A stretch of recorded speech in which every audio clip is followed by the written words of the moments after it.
ഞങ്ങൾ കൂടെ പഠിക്കുന്നവരായോണ്ട് എനിക്ക് ഇറങ്ങി തല്ലാനോ അല്ലെ എന്നെ അതിനാണ് സമ്മതിച്ചില്ല. കാരണം ഞാൻ വരെയായിട്ട് നല്ലൊരു ഫ്രണ്ട്ഷിപ്പും കാര്യമൊക്കെ കീപ്പ് ചെയ്യുന്നതാണ്.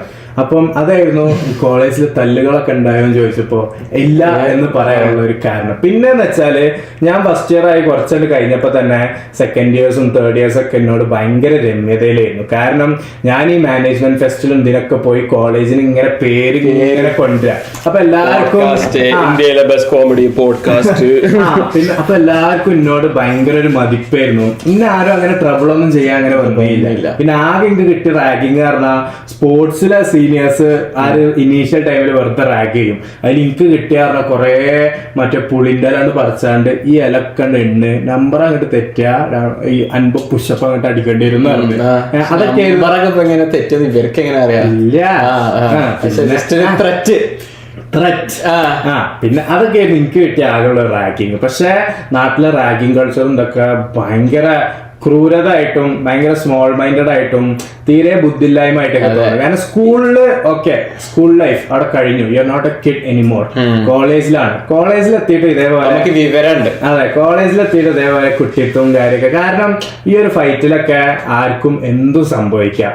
എന്തെങ്കിലും ഒരു മരണോ എന്തെങ്കിലും ഒരു കാര്യമൊക്കെ വന്നിട്ട് അപ്പം വെച്ചിട്ട് അവിടെ വാണ്ടില്ലേ അങ്ങനെ സംഭവിക്കുന്നുണ്ട്. റാഗിങ്ങിൽ കുട്ടികൾ മരിച്ചു പോകുന്ന കേസസ് നമ്മൾ കേൾക്കാറുണ്ട്. So be careful.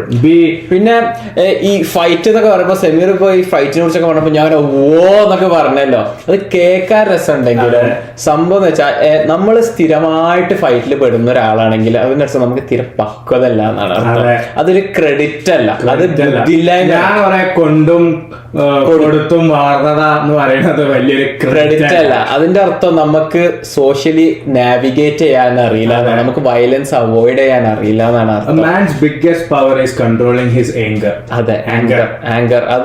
അതുപോലെ തന്നെ ഡിപ്ലോമസി. ഇപ്പൊ സെമീർ പറഞ്ഞില്ല, ഞാൻ എല്ലാവരുമായിട്ട് രമ്യതയിൽ നിൽക്കാന്ന്. അങ്ങനത്തെ സ്കിൽസ് ആണ് ലൈഫിൽ ഏറ്റവും കൂടുതൽ ആവശ്യം വരിക. ഈ തൊട്ടേനും പിടിച്ചേനും തല്ലാന്ന് പറഞ്ഞാല് ഇന്നല്ലെങ്കിൽ നാളെ നമ്മള് എങ്ങനെയൊക്കെ കണ്ട് ഒരു വക്കത്താകും. അതെ, ശരിയാണ്. പിന്നെ നമ്മളിങ്ങനെ ആവശ്യമില്ലാതുള്ള ഓരോ എനിമീസ് ആവട്ടെ അല്ലെങ്കിൽ ഒരു രമ്യത ഇല്ലാത്ത ആൾക്കാരെ ഇങ്ങനെ ഉണ്ടായിക്കൊണ്ടിരിക്കല്ലേ, അത് വലിയൊരു നല്ലതാണ്. കാരണം ഓരോരുത്തർ എപ്പോഴാണ് നമുക്ക് ഓരോ ആവശ്യത്തിന് വേണ്ടി വരാന്ന് പറയാൻ പറ്റൂല. ശരിയാ. എന്തൊരു നല്ല ലെസൺ ഒക്കെ കൊടുത്തിട്ടാണ് നമ്മൾ അവസാനിപ്പിക്കുന്നത്.